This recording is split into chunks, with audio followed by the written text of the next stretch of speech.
Bonjour, je m'appelle Marie-Josée. Merci d'avoir embarqué avec moi dans l'aventure de mon podcast saison 2. Michel Noël, mon père, mon capitaine. Sur ton bateau, on se lève toujours tôt, mais on ne veille pas le soir et le jour on travaille dur. Sur ton bateau, on se lève toujours tôt, mais on ne veille pas le soir et le jour on travaille dur. Sur mon bateau, je voudrais vous embarquer. J'aurais grand besoin de vous pour combattre les baleines. À travers les confidences que je vous ai faites tout au long de mon balado, je vous ai avoué ne pas croire au hasard, mais être persuadé qu'il y a un destin. À la suite de certains événements de ma vie, j'ai constaté que cette destinée peut être reliée à quelque chose d'aussi simple qu'un objet. Le bureau de mon père, qui, envers et contre tous, s'est rendu jusqu'à moi, en est un bel exemple.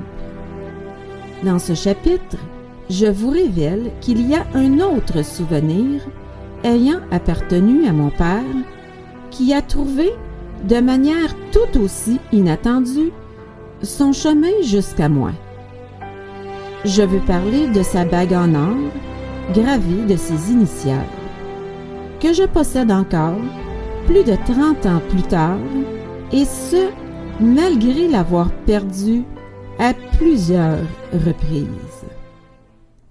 Laissez-moi vous raconter comment ce bijou, au pouvoir magique, s'est rendu jusqu'à moi. Reculons en 1986. J'ai 24 ans, je suis mariée et j'ai un fils d'1 an et demi. À 18 ans, j'ai quitté Montréal où je vivais avec mes parents depuis le tout début de mon primaire. J'habite dans une superbe maison centenaire située sur le bord du Richelieu, au Mont-Saint-Hilaire. Je me suis fait plusieurs amis, j'ai découvert la randonnée en montagne, je fais beaucoup de vélo et, ô grande joie, on a agrandi la famille avec une petite chienne collée que nous avons nommée Adèle. Avec elle, au bout d'une laisse, et mon fils qui dort dans sa poussette, je prends de longues marches en admirant la rivière. Mes parents viennent me voir souvent. Mon père, étant un grand amoureux de la nature, tomba rapidement en amour avec le coin. Il en fit part à ma mère et quelques mois plus tard, ils s'installèrent à quelques minutes de chez moi.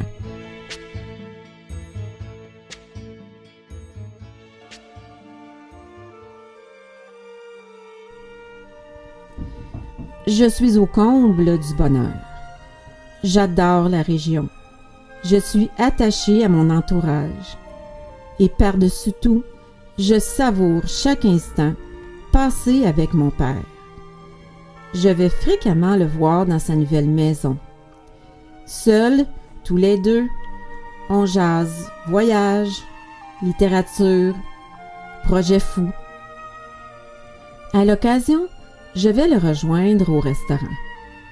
Tout en attendant son café et sa pointe de tarte au raisin, et en écrivant un début d'histoire sur son apron, il me parle de tout et de rien. Et moi, comme lorsque j'étais petite fille, je l'écoute, complètement sous le charme, sans dire un mot. Tous les dimanches soirs, mes parents viennent souper.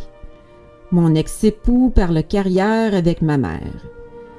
Mon père et moi, on change le monde autour d'une bouteille de vin. Lorsque le temps le permet, la soirée se termine par une petite marche.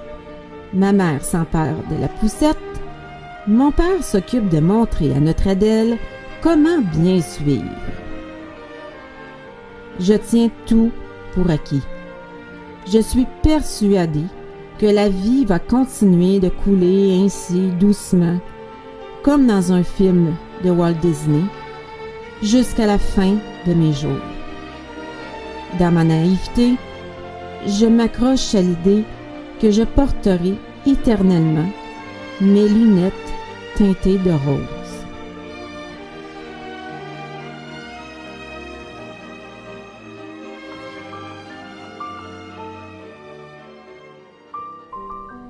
Jusqu'à un certain jour où mon ex-époux m'annonce en soupant, comme si de rien n'était, « On déménage ». J'ai une bouchée de spaghettis dans la bouche. Elle reste prise. Tout à coup, je ne respire plus. J'ai chaud, ça tourne. Je regarde mon fils qui a de la sauce jusqu'aux oreilles. « Pardon? J'ai eu une promotion, on déménage. » « Où ça? »« À Rimouski. »« Quand ça? »« Dans un mois. » Je suis sous le choc. J'avais beau connaître les rêves d'avancement de mon ex-époux, je ne m'attendais pas à ce que ça arrive aussi vite. Et puis, je lui en veux. Après tout, il ne m'a jamais demandé si j'étais d'accord avec ce départ. En même temps que je suis le visage de mon petit garçon, je me rends compte que mes lunettes roses n'étaient qu'une tromperie et que finalement la vie, c'est loin de se passer comme dans les films de Walt Disney.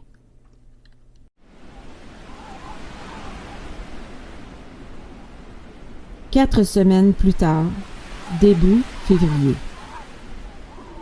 En pleine tempête de neige, je ferme la porte du devant une dernière fois et me dirige vers l'auto.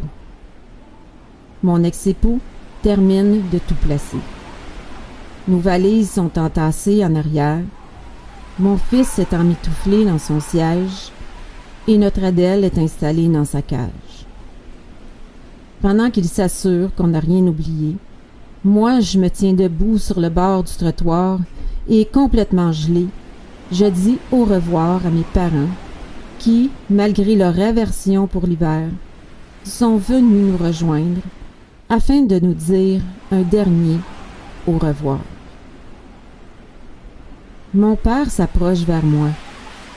Je me cale dans son manteau de fourrure.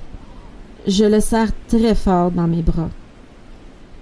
Mon ex-époux me rappelant qu'on doit partir, j'essaie, sans succès, de contrôler mes tremblements et d'arrêter le flot incessant de mes larmes. Puis, résigné, je puise dans le peu de courage qu'il me reste et je me prépare à embarquer dans la voiture. Je m'assois. Tant pis, malgré le thermomètre qui indique un moins 27 degrés, je baisse la fenêtre. Je sors mon bras et je cherche à prendre la main de mon père qui est resté là figé sur le trottoir.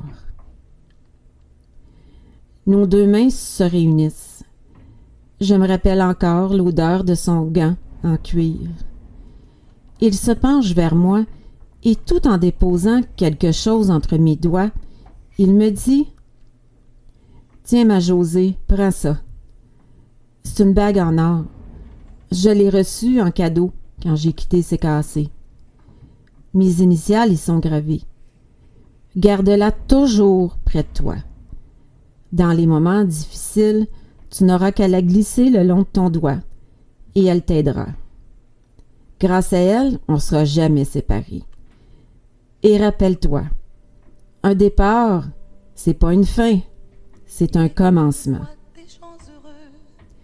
Et c'est ainsi, alors que je vivais cette pénible expérience d'un départ qui malheureusement n'allait pas être la seule, que cette fameuse bague au pouvoir magique s'est rendue jusqu'à moi.